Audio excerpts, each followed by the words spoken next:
ರುಚಿ ರುಚಿಯಾದ ಎಗ್ ತವಾ ಫ್ರೈ ರೆಡಿಯಾಗಿದೆ. ಇದನ್ನು ಹೇಗೆ ಮಾಡಿದೆ ಅಂತ ನೋಡೋ ಬನ್ನಿ. ಹಾಯ್ ಫ್ರೆಂಡ್ಸ್, ಹೇಗಿದ್ದೀರಲ್ಲ? ಇವತ್ತು ನಾನು ಎಗ್ ತವಾ ಫ್ರೈ ಮಾಡ್ತಾ ಇದ್ದೀನಿ. ಇದಕ್ಕೆ ನಾನು 6 ಮೊಟ್ಟೆಯನ್ನು ಬೇಯಿಸಿಕೊಂಡು ಇಟ್ಕೊಂಡಿದ್ದೀನಿ. ಇದನ್ನು ಈ ರೀತಿ 2 ಭಾಗ ಮಾಡಿ ಇಟ್ಕೊಳ್ಬೇಕು. ಇಲ್ಲಿ ನಾನು 2 ಟೊಮೆಟೊ, ತುಂಡು ಶುಂಠಿ, 7-8 ಎಸಳು ಬೆಳ್ಳುಳ್ಳಿ, 2 ಹಸಿರು ಮೆಣಸು, ಸ್ವಲ್ಪ ಕೊತ್ತಂಬರಿ ಸೊಪ್ಪು ತಗೊಂಡಿದ್ದೀನಿ. ಇದನ್ನೆಲ್ಲ ಒಂದು ಮಿಕ್ಸಿ ಜಾರಿಗೆ ಹಾಕೊಂಡಿದ್ದೀನಿ. ಇದನ್ನು ನೀರು ಹಾಕದೆ ನೈಸಾಗಿ ರುಬ್ಕೊಳ್ಬೇಕಾಗ್ತದೆ. ಇದಾಗಿದೆ, ನೋಡ್ತಾ ಇರ್ಬೋದು.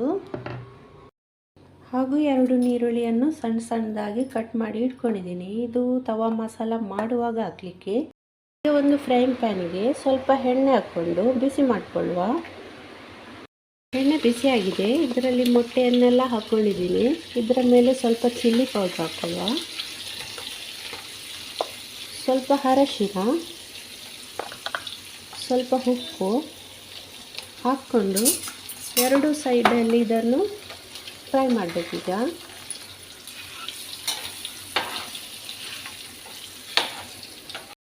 ಒಂದು ಸೈಡ್ ಆಗಿದೆ, ಹೀಗೆ ಇನ್ನೊಂದು ಸೈಡನ್ನು ಉಲ್ಟಾ ಮಾಡಿ ಫ್ರೈ ಮಾಡ್ತಾ ಹೋಗಬೇಕು. ಇದಾಗಿದೆ. ಈಗ ಇದನ್ನು ಒಂದು ಸೈಡಲ್ಲಿ ಇಟ್ಕೊಳ್ಳುವ. ಈಗ ಇನ್ನೊಂದು ಬಾಣಲಿ ಇಟ್ಟು ಅದು ಬಿಸಿ ಆದಮೇಲೆ ಸ್ವಲ್ಪ ಎಣ್ಣೆ ಹಾಕ್ಕೊಳ್ತಿದ್ದೀನಿ. ಎಣ್ಣೆ ಬಿಸಿಯಾಗಿದೆ. ಈಗ ಈರುಳ್ಳಿ ಹಾಕ್ಕೊಳ್ಳುವ. ಈರುಳ್ಳಿ ಕಂದು ಬಣ್ಣಕ್ಕೆ ಬರಬೇಕು, ಅಲ್ಲಿ ತನಕ ಫ್ರೈ ಮಾಡ್ತಾ ಹೋಗಬೇಕು.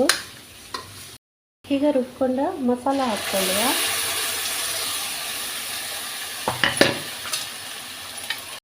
ಇದರ ಹಸಿ ವಾಸನೆ ಹೋಗುವವರೆಗೆ 1 ನಿಮಿಷ ಹೀಗೇ ಫ್ರೈ ಮಾಡ್ತಾ ಇರಬೇಕು.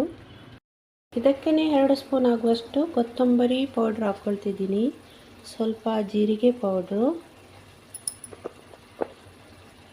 ಸ್ವಲ್ಪ ಚಿಲ್ಲಿ ಪೌಡ್ರ್ 1-2 ಸ್ಪೂನ್ ಹಾಕ್ಕೊಳ್ಳುವ. ಇದು ನಿಮಗೆ ಖಾರ ಎಷ್ಟು ಬೇಕು ಹಾಗೆ ನೋಡ್ಕೊಂಡು ಹಾಕ್ಕೊಳ್ಳಿ. ಸ್ವಲ್ಪ ಗರಂ ಮಸಾಲ ಹಾಕ್ಕೊಂಡು ಚೆನ್ನಾಗಿ ಮಿಕ್ಸ್ ಮಾಡುವ. ಇಲ್ಲಿ ಸ್ವಲ್ಪ ನೀರು ಹಾಕ್ಕೊಳ್ಳಿ, ಯಾಕೆಂದರೆ ಮಸಾಲ, ಉಪ್ಪು, ಖಾರ ಎಲ್ಲ ಚೆನ್ನಾಗಿ ಹೊಳ್ಕೊಳ್ತದೆ. ಫ್ರೈ ಮಾಡಿದ ಮೊಟ್ಟೆಯನ್ನು ಹಾಕ್ಕೊಂಡು ಚೆನ್ನಾಗಿ ಮಿಕ್ಸ್ ಮಾಡಿಕೊಳ್ಬೇಕು.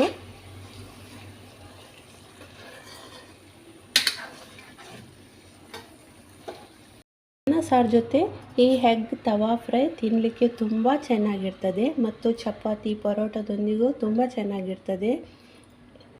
ನನ್ನ ಈ ರೆಸಿಪಿ ನಿಮಗೆ ಇಷ್ಟವಾದಲ್ಲಿ ನನಗೆ ಒಂದು ಲೈಕ್ ಕೊಡಿ, ನನ್ನ ಚಾನಲ್ಗೆ ಸಬ್ಸ್ಕ್ರೈಬ್ ಮಾಡಿ ಮತ್ತು ನಿಮ್ಮ ಫ್ರೆಂಡ್ಸ್ ಎಲ್ಲರೊಂದಿಗೂ ಶೇರ್ ಮಾಡಿ. ಮುಂದಿನ ಹೊಸ ಒಂದು ರೆಸಿಪಿಯೊಂದಿಗೆ ಭೇಟಿಯಾಗೋಣ.